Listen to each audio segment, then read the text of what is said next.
പ്രകൃതിയോടിണങ്ങി പരിസ്ഥിതിയെ സ്നേഹിച്ച് Wayanad SALP school വിദ്യാർത്ഥികൾ സന്തോഷത്തോടെ പഠനം തുടരുകയാണ്.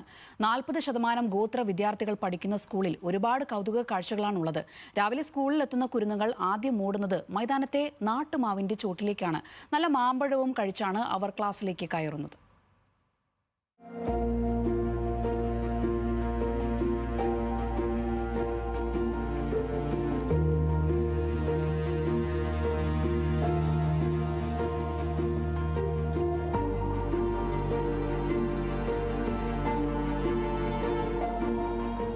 ക്ലാസ് മുറിക്കുള്ളിൽ മാത്രം പഠനമൊതുങ്ങാതിരിക്കാൻ വയനാട് SALP സ്കൂളിന്റെ പരിസരങ്ങളിൽ വ്യത്യസ്ത ഗ്രീൻ പഠന കേന്ദ്രങ്ങളാണ് ഒരുക്കിയിരിക്കുന്നത്.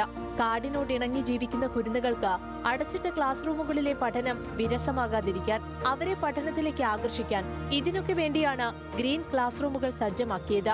സ്കൂൾ കോമ്പൗണ്ടിനുള്ളിലെ മരങ്ങൾക്ക് താഴെ ഇരിപ്പിടങ്ങളും വള്ളിമന്ദാരവും ചമതയും കൊണ്ട് നിർമ്മിച്ച വള്ളിക്കുടിലുമെല്ലാം ഗ്രീൻ ക്ലാസ് റൂമിന്റെ ഭാഗമാണ്.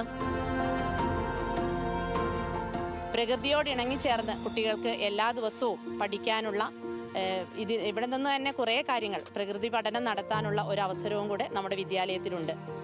ഔഷധ സസ്യങ്ങൾ നിറഞ്ഞ വള്ളിക്കുടിൽ അവർക്ക് ഏറ്റവും നമ്മുടെ ഒരു ക്ലാസ് മുറിയായിട്ട് നമ്മളത് ഉപയോഗപ്പെടുത്തുന്നുണ്ട്. പഠനത്തോടൊപ്പം ക്ലാസ് മുറിയിലെ പഠനത്തോടൊപ്പം ചേർന്ന് പ്രകൃതി പഠനത്തിനുള്ള ഒരു അവസരവും കൂടിയാണ് ഇവിടെ ഒരുക്കുന്നത്. പ്രകൃതിയോടിണങ്ങി പ്രകൃതിയെ മനസ്സിലാക്കി കുരുന്നുകൾക്ക് പഠനത്തിന്റെ വാതിലുകൾ തുറന്നു കൊടുക്കുകയാണ് അധ്യാപകർ. പുറത്തിരുന്ന് പഠിക്കാമെന്ന് ദിവസവും അധ്യാപകരോട് പറയുന്നതും കുട്ടികൾ തന്നെ. പഠനത്തിനൊപ്പം പാട്ടും കഥകളും എല്ലാം ഉണ്ടാകും.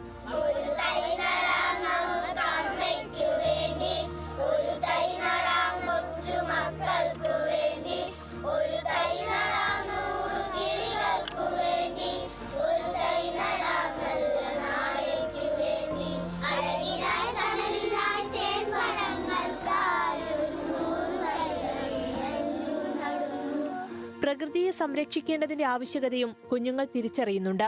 വ്യത്യസ്തമായ പഠനരീതി പിന്തുടരുന്നതുകൊണ്ട് തന്നെ വർഷങ്ങളായി SALP സ്കൂളിൽ കുട്ടികളുടെ കൊഴിഞ്ഞുപോക്കില്ല.